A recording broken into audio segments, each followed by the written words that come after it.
we've got a population of just under 2,000 members residing in the community. We're a Cree-speaking community, part of what we call Treaty 5. And I think the reason why you see a lot of development happening in the community is long-term planning. We have a 20-year plan, which we've had now for about 6 years. Related to the planning is the economic development strategy also for the community. And basically the focus was to develop local businesses to capture the resources locally. That's why today you see a lot of business development happening in the community.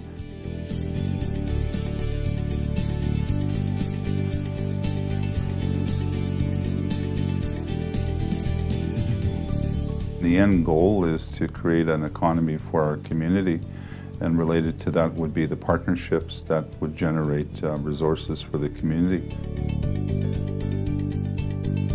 ATCO has a long history with First Nations, with Indigenous people in the North, and we believe that our ability to build remotely, and that's what ATCO brand was really built on, can be brought to improve their communities, make them more sustainable. Build schools, build band offices, build recreational facilities, housing, whatever the nation needs. How it all came about with ATCO was we looked for a company that could provide us a good product in terms of our motel development here for the community. So I had an opportunity to meet ATCO representatives, and they just seemed like the right fit for our community. We discussed our philosophies, and we found that we have a lot in common of what we want to accomplish.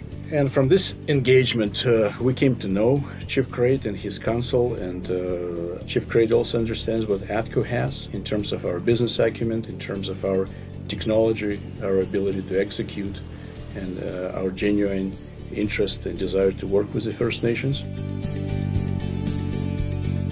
We've always looked at the bigger picture also here in Manitoba, what we can do to build not only our economy, but how can we support other First Nation communities.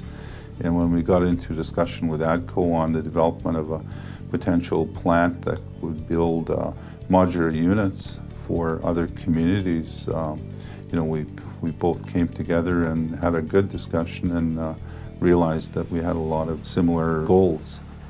The Fisher River relationship and ourselves at ATCO Sustainable Communities is something that we are very, very excited about.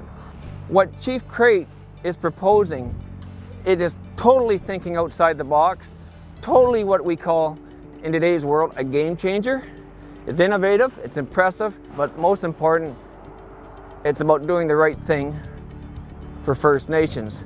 It is going to produce at least a minimum of 144 units annually at a rate of 12 units per month. The projected goal is to employ approximately 40 persons per shift. So with that, we require skilled training, skilled labor, and the key component is the National Center of Excellence. Center of Excellence can become a center for Indigenous house design. It can train people how to maintain and operate homes. It can deliver better homes, more appropriate for the nations, and build capacity through training programs and hands-on participation of the nations in the factory. I think the main thing with design of housing for the communities, flexibility in terms of meeting the needs of those communities. Some may want a larger kitchen area, dining area, for the families to come together and have a meal, and then some other communities may want more bedrooms. So it varies from community to community. The housing needs to be better designed. It needs to be designed with the First Nations input. It needs to be better built. It needs to be sustainable. It needs to be friendly to maintain. It cannot be just a lakeside cottage shipped to a First Nation in a remote location and hope that it will survive. You will have people working hands-on in a technical perspective in the factory, while you'll have housing managers, band managers, public work managers in a classroom setting, learning how to establish a more effective housing management regime. It's not just housing that we are trying to accomplish. Our end goal is to provide that training, that education, and that certification, and to meet those requirements for a global workforce. It's going to be an economic generator for employment opportunities for people in the region. It'll also create other economic opportunities in terms of supply for the plant. And then with the Center of Excellence for Housing, it's going to build capacity for the First Nation communities. And I think that's one of the things that's been lacking in terms of long-term sustainable housing for First Nations. I believe that that Center of Excellence with the design input, with the product input, with technology input, with the pride of ownership that people will put into it, can really move that benchmark a lot higher without really trying very, very hard. Industry need to support it. We're willing to do our part. Government need to support it.